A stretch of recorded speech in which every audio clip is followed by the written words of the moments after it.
Ya, ada satu pertanyaan yang sangat menarik sekali untuk dikaji, yaitu terkait dengan orang-orang yang sering melakukan dosa, sering meninggalkan perintah-perintah Allah, namun kehidupan sehari-harinya jauh lebih baik, jauh lebih nikmat, jauh lebih nyaman daripada orang-orang yang selama ini sangat rajin melaksanakan segala perintah Allah dan menjauhi segala larangan-larangan Allah.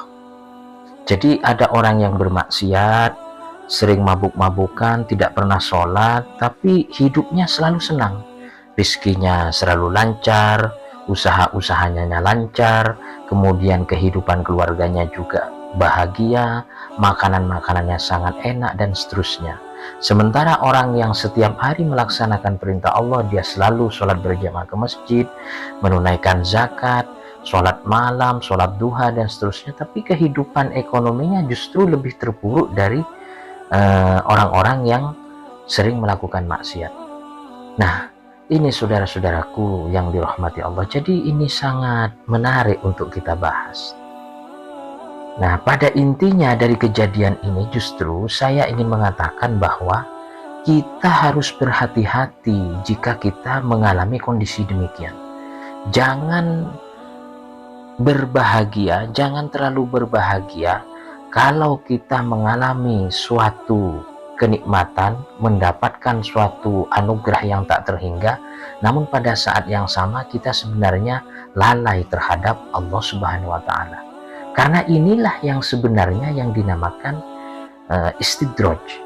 Istidraj itu adalah pemberian Allah yang sengaja diberikan kepada manusia, namun pada saat itu manusia sebenarnya dia jauh dari Allah, dia tidak pernah melaksanakan perintah Allah, bahkan sering melakukan hal-hal yang dilarang oleh Allah. Namun pada saat itu dia masih diberikan kesenangan-kesenangan, pintu-pintu rizkinya dibuka, usaha-usahanya lancar, dan seterusnya. Itulah yang dinamakan dengan istidraj.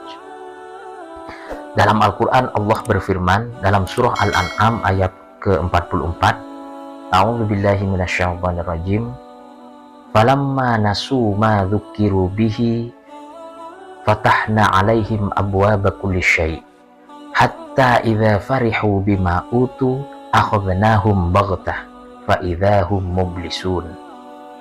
Artinya, manakala mereka telah melupakan peringatan-peringatan kami kepada mereka, maka sengaja kami bukakan pintu-pintu kesenangan kepada mereka, sampai mereka bahagia dengan apa yang telah kami berikan kepada mereka, maka pada saat itu kami timpakan siksa kepada mereka, dan mereka hanya bisa diam dan berputus asa.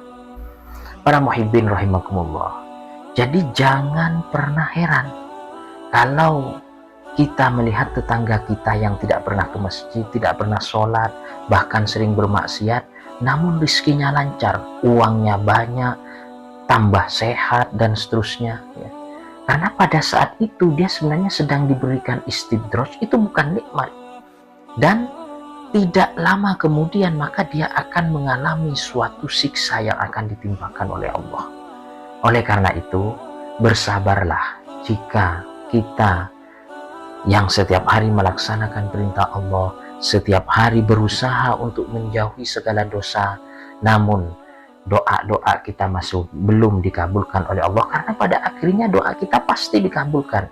Rizki kita masih belum lancar, jangan pernah berputus asa, jangan pernah berputus harap kepada Allah, karena harapan kita itu suatu hari pasti akan dikabulkan oleh Allah, karena itu adalah janji Allah. Dan jangan sekali-kali merasa heran atau merasa iri jika ada tetangga kita yang setiap hari pekerjaannya melakukan dosa, bermaksiat, namun dia justru pintu-pintu rizkinya, pintu-pintu kesenangannya semakin dibukakan oleh Allah. Demikian, semoga ada manfaatnya. Allahu Rabbi wal Islamu dini wa Muhammadan Rasulullah.